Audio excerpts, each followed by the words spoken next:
معزز حاضرین السلام علیکم ورحمۃ اللہ وبرکاتہ۔ الحمد للہ رب العالمین والعاقبۃ للمتقین والصلاة والسلام علی سید الانبیاء والمرسلین اما بعد فاعوذ باللہ من الشیطان الرجیم بسم اللہ الرحمن الرحیم۔ قال اللہ تبارک و تعالی فی شان القرآن المجید والفرقان الحمید وَلَن تَرْضَىٰ عَنْكَ الْيَهُودُ وَلَا النَّصَارَىٰ حَتَّىٰ تَتَّبِعَ مِلَّتَهُمْ قُلْ إِنَّ هُدَى اللَّهِ هُوَ الْهُدَىٰ وَلَئِنِ اتَّبَعْتَ أَهْوَاءَهُمْ بَعْدَ الَّذِي جَاءَكَ مِنَ الْعِلْمِ مَا لَكَ مِنَ اللَّهِ مِن وَلِيٍّ وَلَا نَصِيرٍ۔ صدق اللہ العظیم وصدق رسولہ النبی الکریم ونحن على ذلك لمن الشاہدین والشاکرین والحمد للہ رب العالمین۔ آیے کو سننے اور سنانے سے قبل مراد حضور نبی اکرم صلی اللہ تعالی علیہ وسلم کی بارگاہ محبت میں اپنی اپنی عقیدتوں کا اظہار کیجیے۔ جس کو جو درود پاک یاد ہے باور سے بلند پڑھیں۔ اللہم صلی علی سیدنا شفیعنا حبیبنا نبینا مولانا محمد بارک وسلم صلو علیہ الصلاۃ والسلام علیک یا رسول اللہ صلی اللہ تعالی علیہ وسلم۔ قرآن مجید کے پہلے پارے کی آیت کریمہ جس کو میں نے تلاوت کرنے کا شرف حاصل کیا، یہ سورہ بقرہ کی آیت نمبر 120 ہے، پارہ نمبر 1 ہے، جس میں اللہ تبارک و تعالی ارشاد فرماتا ہے وَلَن تَرْضَىٰ عَنْكَ الْيَهُودُ وَلَا النَّصَارَىٰ حَتَّىٰ تَتَّبِعَ مِلَّتَهُمْ قُلْ إِنَّ هُدَى اللَّهِ هُوَ الْهُدَىٰ وَلَئِنِ اتَّبَعْتَ أَهْوَاءَهُمْ بَعْدَ الَّذِي جَاءَكَ مِنَ الْعِلْمِ مَا لَكَ مِنَ اللَّهِ مِن وَلِيٍّ وَلَا نَصِيرٍ۔ ترجمہ بھی سن لیجئے، آسان الفاظوں کے ساتھ کنز العرفان کے اندر موجود ہے۔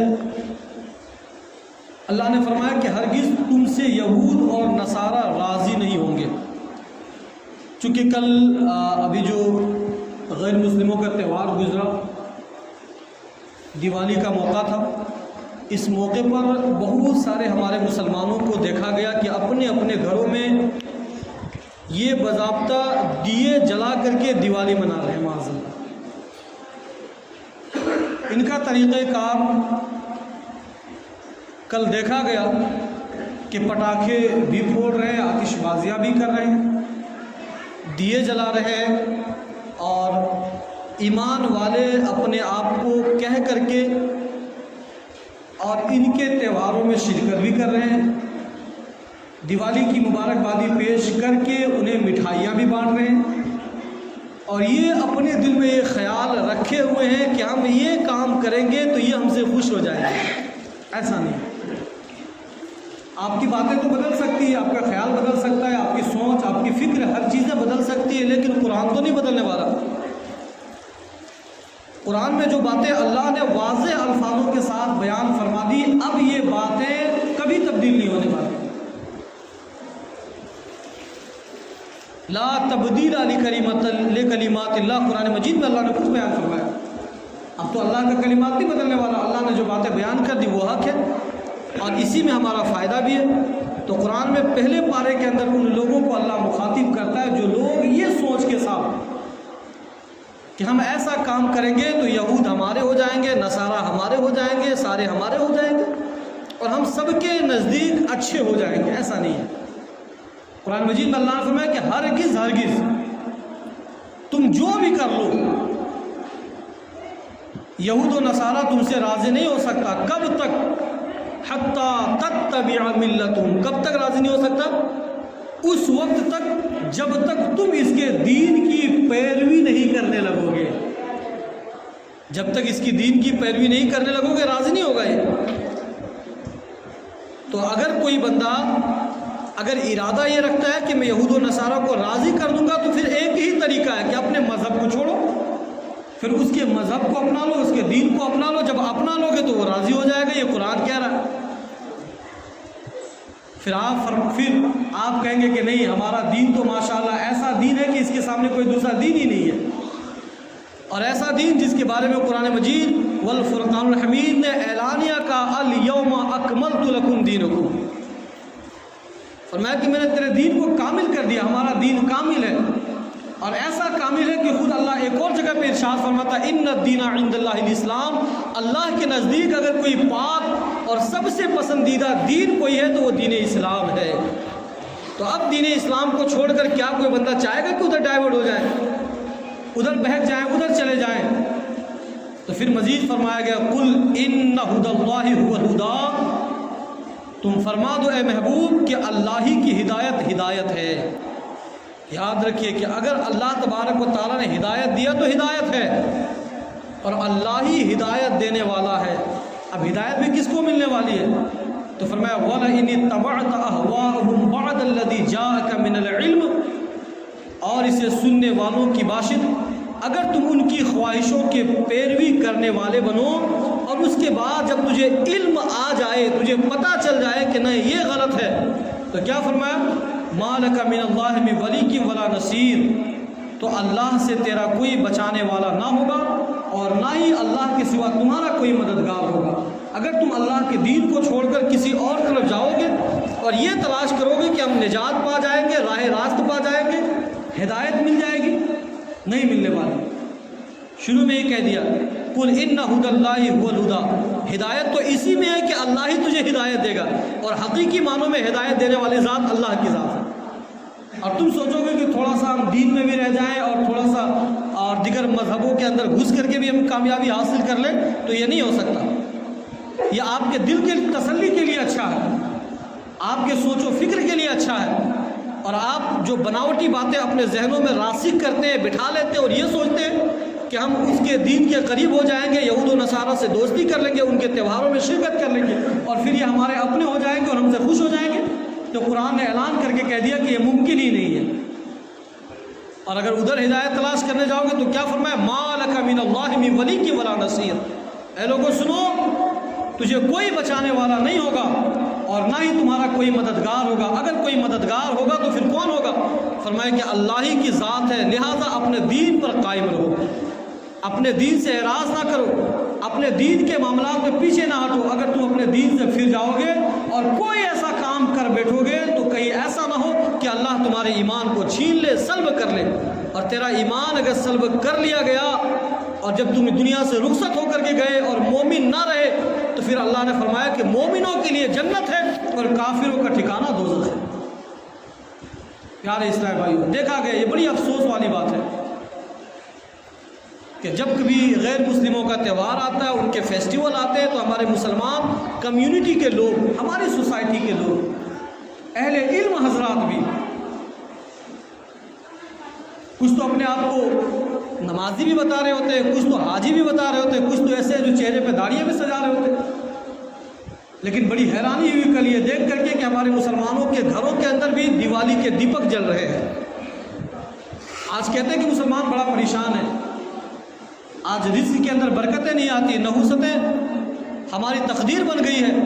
تو یہ جو رونا ہم روتے ہیں نا، یہ سب اپنے ہی کرتوتوں کے باعث ہیں۔ جہاں مدد طلب کرنی تھی، اللہ نے فرمایا کہ قرآن کے ذریعے، نماز کے ذریعے، رکوع کے ذریعے، صبر کے ذریعے اللہ سے مدد طلب کرو، اپنے مسائلوں کا حل پیش کرو۔ لیکن نہ نمازوں سے مدد مانگنی ہے اور نہ صبر کے ذریعے مدد کرنی ہے۔ ان چیزوں سے تو ہمیں مدد طلب ہی نہیں ہے۔ اپنے آپ پر ذرا غور کیجئے، اپنا جائزہ لیجئے۔ اللہ نے آپ کو مسلمان بنایا اور ایسا دین والا بنایا کہ اس دین کے اندر وہ ساری باتیں ہیں جو ہمارے لیے نجات کے لیے کافی ہے۔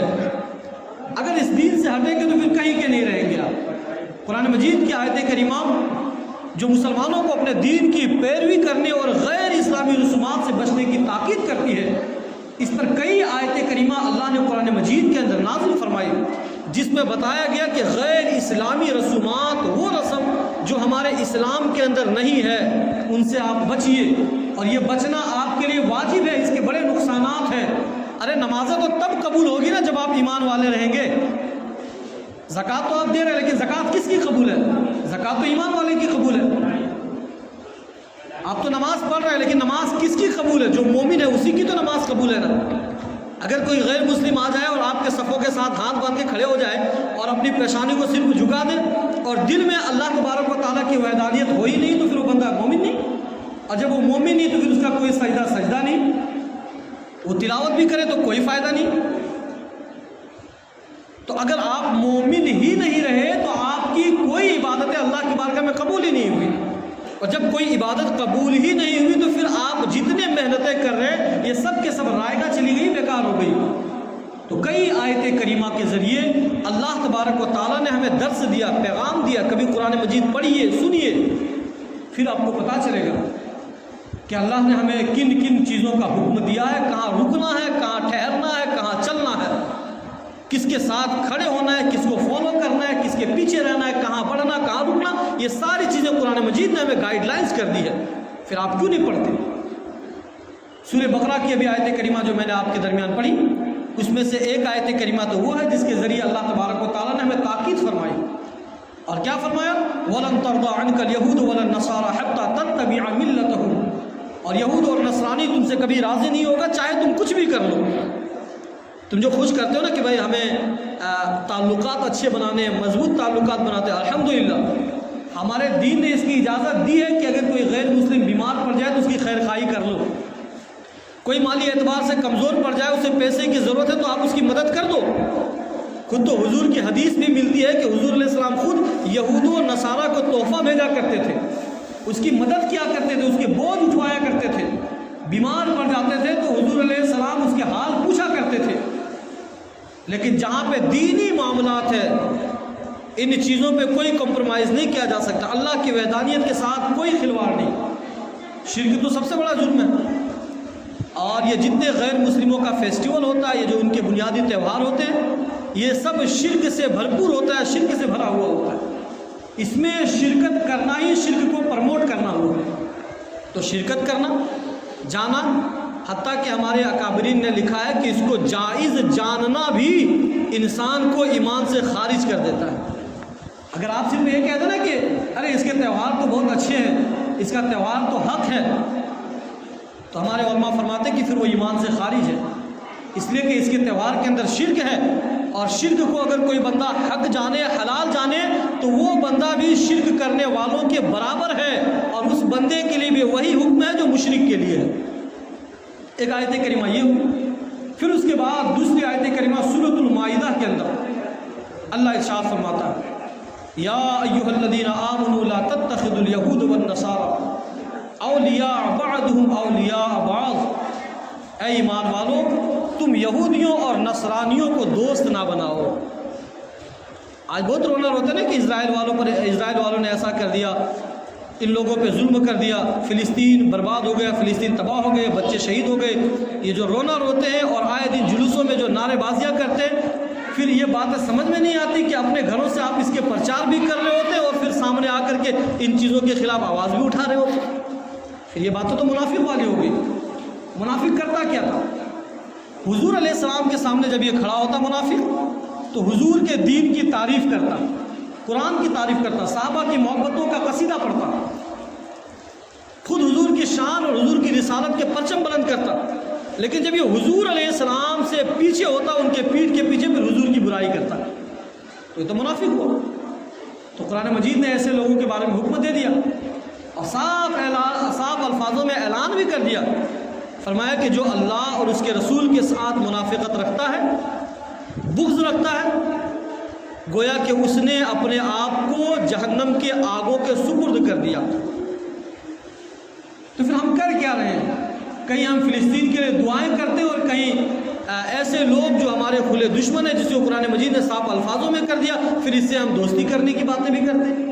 تو قرآن مجید نے جو فرما دیا نا وہ باتیں حق ہے، یاد رکھیں، یہ بدلنے والی نہیں ہے۔ یا ایھا الذین آمنوا لا تتخذوا اليہود والنصارى اولیاء بعضهم اولیاء بعض، فرمایا کہ اے ایمان والو تم یہودیوں اور نصرانیوں کو دوست نہ بناؤ۔ کیوں؟ کیونکہ آپس میں یہ ایک دوسرے کے دوست ہے۔ یہودی اور نصرانی یہ دونوں ایک دوسرے کے دوست ہیں، یہ تمہارے اپنے نہیں ہو سکتے، کبھی نہیں ہو سکتے۔ ہمارے اکابرین فرماتے ہیں کہ ایسے لوگوں کو اگر خون کی ضرورت پڑے اور اگر تو نے خون دے دی نا، تو بعد میں اگر اس کے جسم کے اندر ایک پھنسی بھی نکلے گی تو قصوروار تمہیں ہی ٹھہرائیں گے کہ اس کے خون کے اندر خرابی تھی، اسی لیے میں فلاں بیماری کا شکار ہو گیا۔ تو دوستی کس سے کرنی چاہیے؟ غیر مسلموں سے، یہود و نصارہ سے نہیں، حقیقی دوستی مومنوں کے ساتھ ہونی چاہیے۔ اچھا، قرآن مجید میں ایک اور مقامات پر اللہ جل مجدہ کریم ارشاد فرماتا ہے کہ اسے ایسے دوست بناؤ جو کل قیامت کے دن تمہارے ساتھ رہے۔ کوئی کسی کا پرسان حال نہیں ہوگا، لیکن قرآن فرماتا ہے کہ ہاں کوئی ہے جو پوچھے گا۔ کون پوچھے گا؟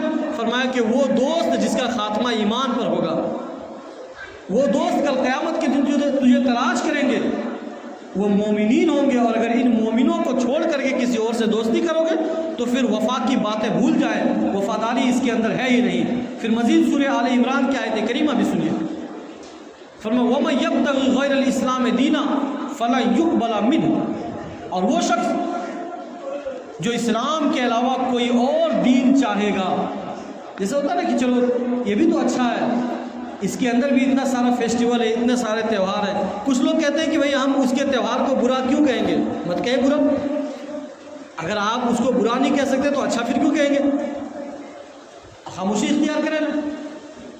کچھ کہتے ہیں کہ وہ تو ہمیں عید کے موقع پر مبارکبادی دیتے ہیں، بقرعید کے مبارکبادیاں وہ ہمیں پیش کرتے ہیں، تو پھر ہم دیوالی کی مبارکبادی اسے کیوں نہیں پیش کر سکتے؟ تو اس کے نزدیک وہ جائز ہے، ہمارے دین کے اندر نہیں جائز ہے، بات ختم ہو گئی۔ ہمارے دین کے اندر اس کی اجازت نہیں ہے، کیوں؟ کیونکہ ہمارا دین ہی اصل میں دین ہے، باقی جتنے دین ہیں سارے جھوٹے ہیں۔ کوئی دین ہمارے نزدیک کامل ہے ہی نہیں کوئی دین۔ اگر کوئی دین ہے تو وہ دین اسلام ہی ہے، جس کے بارے میں قرآن مجید نے خود اعلان کیا، ان الدین عند اللہ الاسلام۔ اللہ کے نزدیک اگر کوئی دین ہے تو وہ دین اسلام ہے، اس کے علاوہ کوئی دین نہیں ہے۔ تو کیا فرمایا وَمَن يَبْتَغِ غَيْرَ الْإِسْلَامَ دِينًا فَلَن يُقْبَلَ مِنْهُ، اور جو شخص اسلام کے علاوہ کوئی اور دین چاہے کہ میں اس دین میں چلا جاؤں، یا اس دین کو اچھا کہے، اس دین کی پیروی کرے، اس دین کو پرموٹ کرے، تو اسے قبول نہیں کیا جائے گا۔ فَلَن يُقْبَلَ مِنْهُ، فرمایا کہ یہ تمہاری باتوں کو قبول نہیں کیا جائے گا۔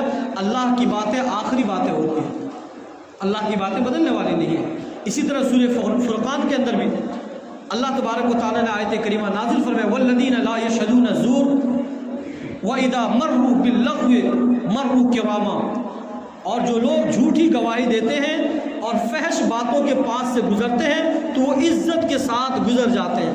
یعنی اب اس سے آیت کریمہ سے جو ہمارے اکابرین نے، ہمارے علماء کرام نے جو معنی مفاہیم اخذ کیے ہیں وہ سنیے۔ اب کوئی بندہ کسی غیر اسلامی تہوار میں، کہیں پر یہ فیسٹیول منایا جا رہا، وہاں یہ چلے گئے، اور جانے کے بعد بس اس نیت کے ساتھ گئے کہ میں تو نہیں منا رہا، میں تو اس کی پوجا نہیں کرتا، میں تو اس کی پرستش نہیں کرتا، بس میں صرف ایسے دیکھنے کے لیے آ گیا، تو فرمایا کہ اس کی بھی اجازت نہیں ہے۔ اگر کوئی بندہ عزت کی نظر سے اس کو دیکھے تو یاد رکھیے کہ اللہ تبارک و تعالیٰ نے اعلان کر کے کہا کہ عزت کس کے لیے ہے، تو فرمایا کہ عزت مومنوں کے لیے ہے، اللہ اور اس کے رسول کے لیے ہے، اور اللہ اور اس کے رسول کے چاہنے والوں کے لیے عزت ہے، پھر کسی کے لیے عزت نہیں۔ تو ہر بندوں سے گزارش ہے جو بھی ایسا کام کرتے ہیں، آپ یہ نہ سوچیں کہ بس میں کر کے نکل گیا تو میرے اس میں کیا نقصانات ہیں۔ اگرچہ یہ باتیں ابھی آپ کے سمجھ میں نہیں آ رہی، لیکن حقیقی معنوں میں جو نقصانات آپ کے ہیں، جو دل کے اندر جو نقصانات بیٹھ گئے، اس کو بھی آپ ملاحظہ فرمائیں۔ سب سے پہلی بات تو یہ کہ اگر کوئی بندہ ان تہوار کو جائز سمجھ کے کہ ہاں اچھا ہے، اگر کوئی جائز کہتا ہے تو سب سے پہلے تو وہ ایمان سے خالی ہو گیا، ایمان چلا گیا۔ اب ایمان گیا تو اس کے نقصانات کیا ہوئے؟ اپنی بیوی کے نکاح سے وہ بندہ خارج ہو گیا۔ جی، مومنوں کے لیے تو مومنہ ہے نا نکاح میں۔ اگر کوئی بندہ ایمان والے سے نکاح نہ کر کے اگر وہ سوچے کہ میں کسی غیر مسلم سے نکاح کر لوں، تو اس وقت تک وہ اس کے نکاح میں نہیں آ سکتی جب تک وہ کلمہ پڑھ کر کے اسلام کے اندر داخل نہیں ہو جاتا۔ یہ ہمارے دین کے اندر ہے، کیونکہ مومن کا نکاح مومن سے ہی جائز ہے۔ اب اگر آپ نے کوئی ایسا کام آپ نے کر دیا جس سے ایمان آپ کے سینے سے نکل گیا، تو پھر نقصان کیا ہوا کہ سب سے پہلے تو نکاح کا رشتہ جو آپ کی اور زوجہ کے درمیان تھی وہ الگ ہو گیا، ختم ہو گیا۔ جتنے عمل آپ نے آج تک کیے تھے، جتنے عمل کیے تھے، چاہے نمازیں جتنی پڑھی تھی، قرآن کی جتنی تلاوتیں کی تھی، جتنے روزے رکھے تھے، آپ پر حج فرض تھا، حج بھی آپ نے کیا تھا، یہ سارے کے سارے ضائع کر دیے گئے، سب کے سب ختم کر دیے گئے۔ کتنا بڑا نقصان ہوا۔ ایک چھوٹی سی مٹھائی کے ڈبے کے لیے آپ نے اپنے ایمان کا سودا کر دیا، چند منٹ کی خوشیوں کے لیے دیپک جلا کر کے آپ نے اپنے ایمان کا سمجھوتا کر دیا۔ کتنی محنتیں کی تھی آپ نے اپنے ایمان کو اجاگر کرنے کے لیے، کتنے سجدے آپ نے کیے تھے کہ ہمارے نام اعمال میں نیکیاں اکٹھی ہو جائے، کتنے تھوڑے تھوڑے پیسہ جمع کر کے آپ نے شہر طیبہ کا سفر کیا، مدینہ شریف کی حاضری کے لیے آپ نکلے تھے، کتنی تکلیفیں برداشت کر کے آپ نے رمضان کے روزے رکھے تھے، تراویحاں پڑھی تھی۔ یہ ساری کی ساری محنتیں ایک جھٹکے میں آپ کی ضائع ہو گئی، اور اللہ فرماتا کہ پھر میں ایسے لوگوں کی کوئی پرواہ نہیں کرتا۔ تھوڑی آپ کے عبادت کا اللہ محتاج ہے کہ آپ عبادت کریں گے تو رب کی بڑائی ہوگی، ایسا تھوڑی ہے۔ اللہ کی شان تو کل بھی بڑی تھی، آج بھی بڑی اور ہمیشہ بڑی ہے۔ تو نہ اللہ ہمارے سجدوں کا محتاج ہے، نہ ہمارے روزے کا، نہ ہمارے اعمال کا، کسی شے کا محتاج ہے۔ ارے ہم محتاج ہیں کہ اللہ کو کسی طریقے سے منا لیں، ہم محتاج ہیں کہ آخرت کما لیں، ہم محتاج ہیں کہ اللہ اور اس کے رسول کے فرمان کے مطابق زندگی گزار کر جنت کی اس نعمتوں سے مالا مال ہو جائیں جو ابدی ہے، ہمیشہ رہنے والی ہے۔ تو تھوڑی سی لذتوں کے لیے ہم نے اپنے ایمان کا سمجھوتا کر لیا، ایسا ہرگز نہ کریں۔ آپ مومن ہیں، اگر کسی نے ایسا کام کیا، اگر ان چیزوں کو جائز جانتے ہوئے، غیر مسلموں کے فیسٹیول کو، تہوار کو جائز جانتے ہوئے اگر اس نے کہا کہ ہاں یہ صحیح ہے، یہ درست ہے، شرکت کیا، حق جانا، حلال جانا، تو اب اس بندے پر توبہ لازم ہے، اور اگر بغیر توبہ کیے ہوئے مر جائے تو اسلام میں اس کی نماز جنازہ بھی پڑھانے کی اجازت نہیں ہے۔ کہاں ہیں آپ؟ مسئلہ جانیے۔ اگر ایسی صورت میں آپ کا انتقال ہو جائے اور ائمہ کرام کو خبر ہو جائے کہ بھائی اس کے ساتھ یہ معاملہ تھا اور انہوں نے نماز جنازہ پڑھانے سے انکار کر دیا، تو پھر تو بغیر نماز جنازہ کے آپ دفن ہو گئے نا۔ اور نماز جنازہ بھی کس کے لیے ہے؟ جس طرح نماز مومن کے لیے ہے، اسی طرح نماز جنازہ بھی مومن کے لیے ہی ہے۔ نماز جنازہ ہے کیا؟ مغفرت کی دعا، جو حینا میتنا و شاہدنا و غائبنا کی جو صدائیں لگاتے ہیں، وہ کس کے لیے لگاتے ہیں؟ اللہم اغفر جو کہہ رہے ہوتے کس کے لیے کہہ رہے ہوتے؟ یہ تو اسی کے لیے نا جو مومن ہے، ایمان کی حالت میں دنیا سے رخصت ہوا، ورنہ جس طرح غیر مسلموں کے لیے نماز جنازہ نہیں ہے، اسی طرح غیر ایمان والوں کے لیے بھی نماز جنازہ نہیں ہے۔ نکاح سے بھی گئے، اعمال بھی سارے برباد ہو گئے، اور ایسی صورت میں مر گئے تو نماز جنازہ بھی آپ کی نہیں پڑھی جائے گی۔ ذرا سوچیں، اندازہ لگائیں، اسلام جو تعلیمات ہمیں دیتا ہے اس پر آپ عمل کی کوشش کریں، ایسا ہرگز کوئی کام نہ کریں جس سے آپ کی آخرت برباد ہو جائے۔ حضرت ابن عمر رضی اللہ تعالیٰ سے روایت ہے، ایک موقع پر رسول کریم صلی اللہ تعالیٰ علیہ وسلم ارشاد فرماتے ہیں، من تشبہ بقوم فہو منہم، جس نے کسی قوم کی مشابہت اختیار کی، حضور فرماتے ہیں کہ وہ مجھ میں سے نہیں ہے، یعنی کہ ہماری جماعت میں سے نہیں ہے۔ یہ حدیث پاک سنن ابن داؤد کی حدیث ہے، اور حدیث نمبر 4031 ہے، 4031 یہ حدیث پاک ہے۔ حضور نے واضح الفاظوں کے ساتھ کہہ دیا کہ جو کوئی کسی قوم کے ساتھ مشابہت رکھتا ہے، اختیار کرتا ہے کہ وہ انہی میں سے ہے، اور اگر یہ دین اسلام کے اندر نہیں ہے تو حضور نے کیا فرمایا کہ وہ مجھ میں سے نہیں ہے۔ جو ایمان والے وہ حضور میں سے ہیں، حضور کی جماعت میں سے، حضور کے چہیتوں میں سے، حضور کے چاہنے والوں میں سے۔ لیکن اگر کوئی غیر مسلموں کے طریقوں کو اپنا لے، اس قوم کی وضاقتہ کو، اس قوم کے بہت سارے کاموں کو جس کو شریعت نے گنجائش نہیں رکھی جس چیزوں کے اندر، اس کو وہ اپنا لے، تو پھر فرمایا حضور نے کیا کہ جو جس قوم سے مشابہت رکھتا ہے وہ اسی میں سے ہے۔ اس میں سے مراد کیا ہے؟ یہودی سے مشابہت رکھتا ہے تو آپ یہود میں سے، نصارہ سے مشابہت رکھتے ہیں تو نصارہ میں سے۔ اسی طرح مومنین کی جماعت سے اگر آپ کی مشابہت ہے تو پھر آپ مومنین میں سے ہیں، اور حضور نے فرمایا کہ جو مومنین میں سے وہی ہمارے ہیں، اور جو ان میں سے نہیں ہے وہ ہمارے میں سے نہیں ہے۔ تو پیارے اسلامی بھائیوں، ان چیزوں کو سمجھیے، ان چیزوں کو جانیے۔ دنیا آخرت کمانے کی جگہ ہے، آخرت کمائیے، اپنے ایمان، اپنے عقیدے کے ساتھ کوئی کمپرومائز نہ کریں۔ اگر جانے انجانے میں کسی کے ساتھ ایسی غلطیاں، ایسی خطائیں سرزد ہو گئی ہیں تو صدق دل سے اللہ کی بارگاہ میں وہ توبہ کریں۔ بغیر توبہ کیے کیے ہوئے اگر مر گئے تو پھر اتنا جان لیجیے کہ پھر کہیں نجات نہیں ہے، توبہ کیجیے۔ اور اگر ایسے کفریہ کلمات آپ نے بک دیے ہیں جس کو بولنے کی اجازت نہیں، تو نکاح سے بھی آپ خارج ہو گئے، نکاح سے بھی نکل گئے۔ اور جب نکاح سے نکل گئے تو طریقہ کیا ہے؟ فرمایا کہ تجدید نکاح کرو۔ اب تجدید نکاح یہ کچھ لوگوں کے لیے بڑا یونیک جملہ لگا ہوگا، کچھ لوگ اس کو سوچتے ہوں کہ یہ اب دوسرا میٹر کہاں سے آ گیا، یہ چیزیں تو ہم نے اس سے پہلے نہیں سنی تھی۔ تو یاد رکھیے تجدید نکاح کرنا بھی چاہیے۔ بعض اوقات ایسا ہوتا ہے کہ روزمرہ کی زندگی میں بہت سارے کفریہ کلمات ہم بک دیتے ہیں اور جس کی وجہ سے ایمان سے ہم خارج ہو جاتے ہیں اور ازدواجی زندگی جس سے ہم جڑے ہوئے تھے اس سے بھی الگ ہو جاتے ہیں۔ تو اب طریقہ کار کیا ہے؟ تو اس میں اب آپ کو الگ سے پھر ولیمہ کرنے کی ضرورت نہیں ہے، الگ سے انویٹیشن کارڈ بانٹنے کی بھی ضرورت نہیں ہے۔ دو گواہوں کی موجودگی میں اپنے علاقے کے عالم صاحب کو، حافظ صاحب کو، قاری صاحب کو، امام صاحب کو، جو آپ کے قریب میں ہیں، جن سے آپ کی اچھی بنتی ہو۔ اچھا یہ بات آپ گھر کے اندر ہی رکھیں، اس کو پرچار کرنے کی بھی حاجت نہیں، اس میں کرنا کیا ہے؟ بس دو گواہوں کی موجودگی میں جس طرح نکاح آپ نے پہلے پڑھا تھا اسی طرح نکاح کر دینا ہے، معاملہ ختم ہو گیا۔